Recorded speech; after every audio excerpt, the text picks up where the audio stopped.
Welcome to the MLB Coast to Coast podcast brought to you by thelines.com.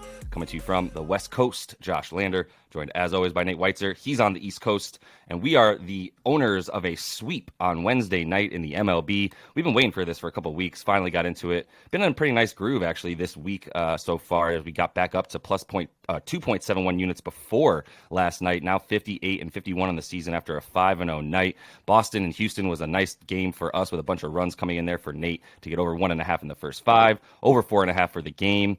Sale did give over 2.5 runs up. He did that pretty early, actually. Got a quarter of a unit there. The Mets and the Bravos, great call by Nate there that they were going under 9.5 runs. They did that pretty comfortably for even money there. Urquidy went under 5.5 Ks. Severino went under 5.5 Ks. We had 3 total units on that. So a really good night in the books on Wednesday. Looking to stay strong and continue that for you guys on Thursday. Do want to remind you to like and subscribe to that page and continue to follow along with us for all these picks each and every weekday this season. Also head to thelines.com. Use that odds finder tool that we have up there on the site to go ahead and make sure you're getting the best odds available to you from all of these books giving us bets this baseball season. Nate, let's go ahead and run right into the first game we're talking about here, where I think we're pretty like-minded on Mr. Pablo Lopez versus the Rangers.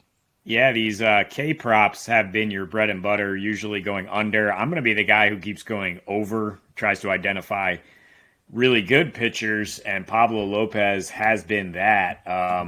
In his last 9 starts here, Twins have won 7 of them, and the 2 losses happen to be against Seattle, which can do no wrong right now. But yeah. I like the Twins in this matchup here. The Andrew Heaney on the mound for the sputtering Rangers, who have lost 6 straight. So I'm going to take Lopez to get at least 6 Ks in the win at plus 130 at FanDuel. That's my main bet. I think you can play around with it and hedge it even with Lopez 5 Ks in the win is even money. I think you can look at the Twins just on the run line here at home because Andrew Heaney is not particularly good. I mean, he is average in terms of you look at his park adjusted numbers, and it's actually slightly below average in terms of his FIP. He's a lot worse on the road. I think if you put him on the road in a pretty hitter-friendly park like Target Field against a team that is boom bust, that strikes out or mashes against lefties like the Twins, I think it could be trouble. So I think Lopez could get some good run support here, but I think he's going to get a lot of Ks either way. I mean, we are looking at a guy, who has only twice all year gone under 12% swinging strike rate in the start. One of those against Seattle, again, was living lights out. His last 4 years, 27 Ks and 3 walks and 1 earned. The exit velocity, like nobody is squaring him up. Exit velocity is under 86 miles per hour on average. At home, 13.3 K per 9 in righty-righty. He gives up a little more in righty-lefty matchups, and the Rangers do have some of those guys, but, I mean, still a 23% K rate, and is sort of about how bad the Rangers are struggling. Even in their last 30, they have a 25% K rate, but they cannot get the bats going here in their last 8, hitting .232 with a 27% K rate, one of the highest in the league. Lopez is painting with that fastball. It rates plus 12.5 this year, 70% first strike rate, exactly where he wants it to go. And even if the Rangers, start to get guys on base, he has a 12.7 K per 9 in high leverage situations. So I do think he keeps it going here. I mean, it's been like 9 or 10 straight starts where he's got at least 5 Ks, right? And 6 or 7 being the norm. So I think all these player performance doubles are in really good shape here. Yeah, I mean, we're targeting the same stuff. That's probably going to happen on a Thursday when we only have a few games that don't start, out here on the West Coast. Some of them start at like 9:40 in the morning. So that is why we get you these later games. And so we're targeting some of the same stuff here because I think we with a few limited options, this is definitely the strongest game to look at where you've got the Twins They strike out a lot, but they've been coming correct anyway in the month of August versus lefties specifically. They still strike out at the third highest rate against righties. But taking on the lefty here, I think the pitch mix for them. The interesting thing is he's going to throw fastball, slider, changeup. Andrew Heaney. I'm sorry, I'm talking about the Rangers pitcher right now. Andrew Heaney specifically. He's going to throw fastball, slider, changeup. The Minnesota bats versus lefties hit the fastball very well. The slider and the changeup not quite as well. So if he can get his slider going, he has the opportunity to get a few Ks. I'm still going to be targeting both pitchers K props in this, and I don't have quite the same level of confidence that I had as I did yesterday with Severino and Urquidy, but I still like the under 5.5 for Heaney. It's minus 144 on FanDuel. I don't love the juice, obviously, but he hasn't done it very much. He's only topped 6Ks in 8. He has not topped 6Ks rather in 8 of his last 10 starts. He's had less than 3 in that time frame. His walk ratio is awful. He's only getting 3 strikeouts per walk right now. That's on the season, and that's been a little bit worse in the last 6 games or so for him. So there's definitely good reason to fade Heaney as Minnesota has moved up from like a bottom 5 team in terms of K percentage against lefties to, since July, basically trending upward towards now 22.7% K percentage, which is good for top half of the league in terms of not striking out that much against left-handed pitching. So there is a bit of value there. For Pablo Lopez, I'm in agreement with you as well. I also went over 6.5 for him and just took the Ks at minus 110 for also half a unit. I considered just going with Lopez on this one because Texas is striking out a bunch against righties, especially, and it's been a bad month for them in general. As you mentioned, that 6-game slide, they're up to the third highest strikeout percentage versus righties in the month of August. So that they're also a team against righties that's either going to, against lefties that's either going to against righties. I'm getting myself confused. Pablo Lopez striking them out is good because they will continue to strike out against righties. 9th highest K percentage against righties in August. And part of the reasons have been a few injuries. Jonah Heim is back, which helps them. He's been definitely a really nice, middle of the lineup guy for them to keep things going. But it hasn't really turned into anything as he's still working his way back, missing games, and the hitting has just dwindled a bunch. So I'm with you on the Pablo Lopez, continuing to believe in him striking guys out as he's been he's gotten 7 or more in all but 3 games over his last 12. So I'm going to Baltimore and taking another over here. Yeah, with a guy I have less confidence in than Lopez for sure. Who I don't see why you don't just like the Twins based on everything you're breaking down there. The Rangers bullpen suddenly springing leaks, and Heaney's been going like 3 innings, and then you have a Cy candidate on the other side, and they're at home. But that's up to you guys as viewers whether you want Lopez plus the win. Lopez plus the win. I'm fine targeting the win because it's sort of me hedging my money on Texas to win the AL West, which I have a decent amount of that. So as they continue to hemorrhage losses, it might be smart to just hedge that bet by betting against them in each of these individual games. So I might be doing that with you. Bye-bye to that investment. Here come the Astros and Mariners. But anyway, we are talking AL East here. Jose Barrios on the mound for the Blue Jays, and he's been extremely mercurial over the last few years, but I think he's starting to put it together a little bit.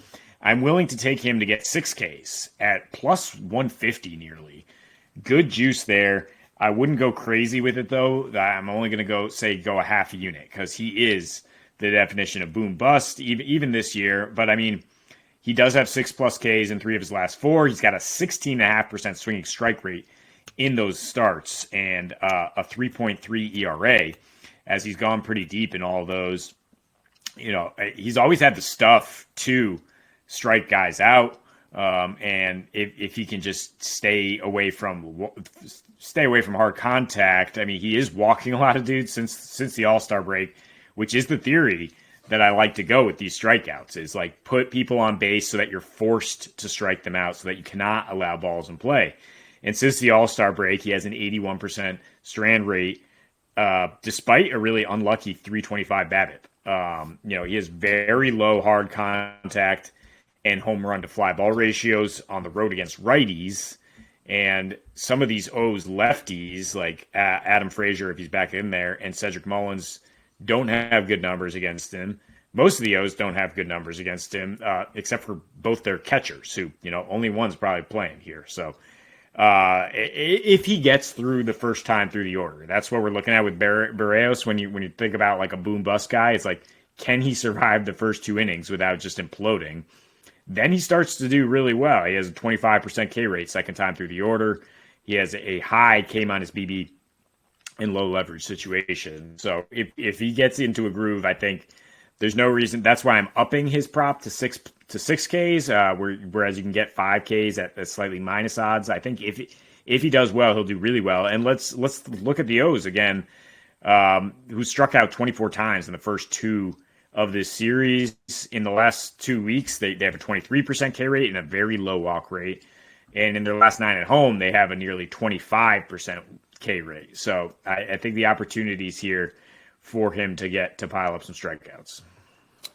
It all adds up. You wouldn't get an argument for me on this when you're talking boom bust. The Orioles, there's always going to be an interesting team because I think they're pretty consistent on offense on both sides of the plate. But to the point of Barrios's Ks, there's definitely a couple guys on there, and a couple of them have been on my fantasy team who will swing and miss, man, especially if Jorge Mateo's in there. So I think it's a pretty good lineup that he'll be facing in terms of the matchup for him to get there. So it's worth the juice anyway. To your point, I think it's nice to get a plus 150. The half a unit is worth it, in my opinion, as well. So no arguments from me there. I'm going to finish things up, Cincy and Arizona, and I've been trying to figure out how to bet this one because I don't hate Brandon Williamson as much as some of his numbers do indicate. Although this situation for him, as he's on the mound for the Reds, the rook, the tall lefty there, like this is a situation where he's been worse on the road. Interestingly, he's got a much worse ERA at night than he does in day games as well for Williamson. So I'm going to go with the Arizona run line here. I'm going to continue to take them. I'm looking at under as well. I know Nate and I were talking about this before we got on air, and we're saying, Nate's like, why don't you go under 9 runs in the money line for Arizona? I don't hate that bet either because I do like the money line here. The under 9 runs here, and Arizona's bats and their lack of hitting, even against lefties in the last couple months has really sort of deterred me from feeling as good about their run line. But look, they've won 9 of 11. So like I should believe, even though I'm looking at their last 11 games and going, all right, they're not doing anything wildly impressive. They're kind of like clawing out wins because their numbers, even just, general numbers, not even splits, just righties versus both sides of the plate and both pitchers, like they're bottom 12, 13 in terms of batting average, WRC plus.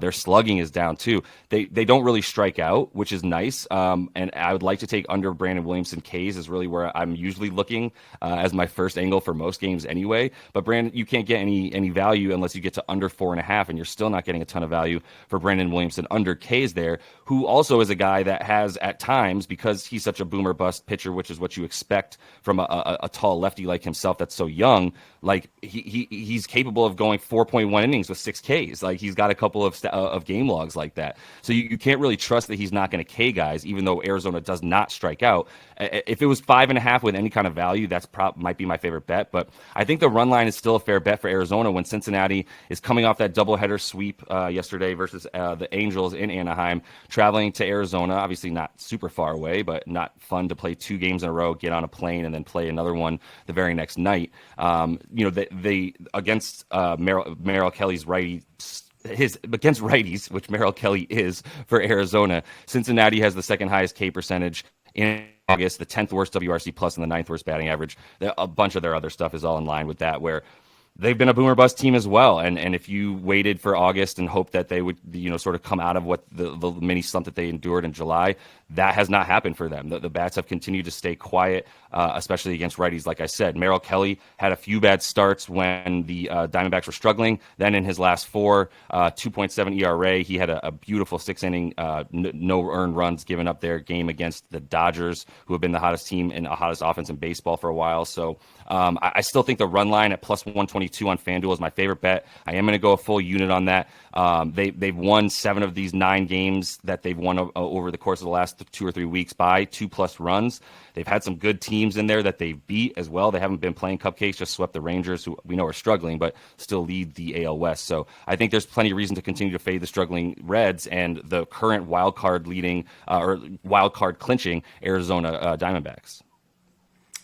Yeah, I mean, I think there's good reason to back Merrill Kelly is why I'm with you on the under, because I think he's a quality start machine. Why I'd be interested in maybe the Reds under first 5 or something like that, and just like saying Merrill Kelly's going 6 innings, probably giving up 2 earned or less.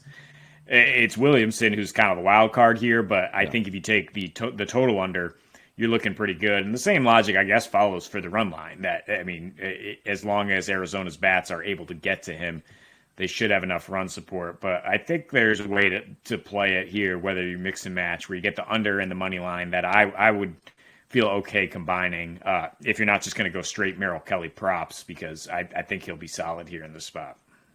Yeah, it's fair, and you got to get up a little bit to get some value on Merrill Kelly's strikeout prop as well, up at 6.5 on a lot of books. So I'm staying away from that. I think I am just going to hit that run line, like I said, and I'll leave the under and the money line to whomever also prefers to get some under runs there. But that is all the time we have for you on this one. Make sure to like and subscribe to that page. Continue to follow along. We will be back with another video here to end the week for you guys on Friday. So until we see you next, happy betting.